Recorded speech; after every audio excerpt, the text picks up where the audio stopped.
একযোগেতে দোটানা মন হলেই হবে স্মৃতির ক্ষয়। একটা হয়তো থাকবে মনে, নয়তো হবে দুটোই লয়। একযোগেতে দোটানা মন হলেই হবে স্মৃতির ক্ষয়। একটা হয়তো থাকবে মনে, নয়তো হবে দুটোই লয়। শ্রী শ্রী ঠাকুর অনুকূলচন্দ্রের প্রাসঙ্গিকতা এবং কেন শ্রী শ্রী ঠাকুর অনুকূলচন্দ্রকে আমি ভালোবাসি সেই কথা একটুখানি বলবার জন্য এই বাণীটা। আমি জানি না এই বাণীটা আমি কোথায় পড়েছিলাম, কিন্তু আমি লিখে রেখেছিলাম আমার রুমের টেবিলের সামনে দেওয়ালে।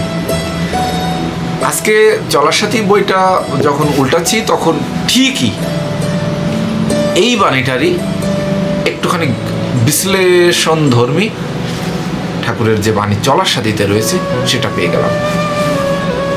সেটা দেখুন ঠাকুর কি বলছেন। চলার সাথীর 162 নম্বর বাণীতে ঠাকুর বলছেন, স্মৃতির উজ্জ্বলতা। দুটি সমান আগ্রহ বা প্রয়োজন যখনই তোমার মনকে একযোগে আক্রমণ করে, তখনই দুটি বা দুইয়ের কোনো একটির ভ্রান্তির জলে ডুবিয়া যায়, তখন তাহা খুঁজিয়াও পাওয়া যায় না। তাই যদি স্মৃতিকে উজ্জ্বল রাখিতে চাও, আগ্রহ বা প্রয়োজনকে তোমার মনে পরপর প্রবেশ করিতে দিও। স্মৃতি স্বাস্থ্য যদি সুন্দর থাকে, দীপ্ত থাকিবে। দুটি সমান আগ্রহ বা প্রয়োজন যখনই তোমার মনকে একযোগে আক্রমণ করে, তখনই দুটি বা দুইয়ের কোনো একটির ভ্রান্তির জলে ডুবিয়া যায়, তখন তাহা খুঁজিয়াও পাওয়া যায় না। তাই স্মৃতিকে যদি উজ্জ্বল রাখিতে চাও, আগ্রহ বা প্রয়োজনকে তোমার মনে পর পর প্রবেশ করিতে দিও।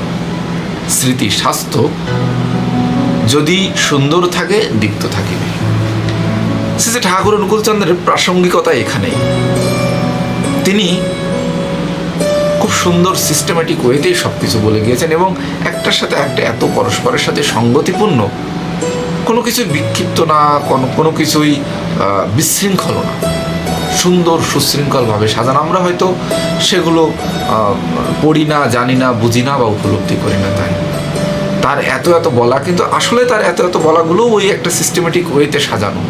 যখনই আমরা পড়বো, আমরা বুঝবো, আমরা অনুভব করব, আমাদের জীবনে আমরা প্রতিপালন করব, তখনই দেখবো যে আসলে সুন্দর একটা প্ল্যাটফর্মের উপর দাঁড়িয়ে বা আসলে সুন্দর একটা মানে সাজানো গোছানো রূপ, সেটাকে হয়তো ভেঙে ভেঙে ভেঙে ভেঙে বিভিন্ন কায়দায়, বিভিন্ন অ্যাঙ্গেলে, বিভিন্ন লোকের সামনে বিভিন্ন কায়দায় তিনি উপস্থাপন করেছেন।